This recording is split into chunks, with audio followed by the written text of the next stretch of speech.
వాడల మాత్రమే వెలిసెర బొమ్మ ప్రతి వాడన నిలుపగలిగే యోధులే రమ్మా ఒక వాడకి పరిమితమా అంబేద్కరుడు ప్రతి వాడికి హక్కులను పంచిన వాడు తను రాసిండు రాజ్యాంగం దేశం కోసం తను చేసిండు పోరాటం అందరి కోసం తను రాసిండు రాజ్యాంగం దేశం కోసం తను చేసిండు పోరాటం అందరి కోసం చీకటిని తరిమేసి వెలుగైనాడు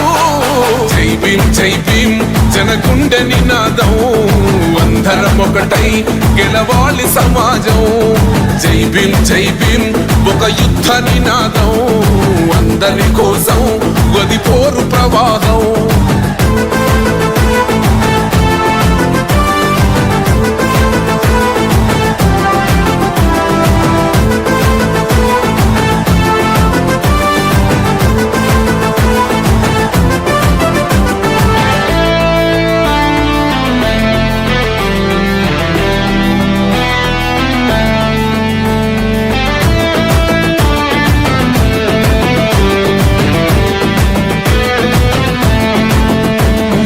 మాకెందుకు మాది కాదు ఆ నినాదం గని అవగాహన లేకున్నది కొంత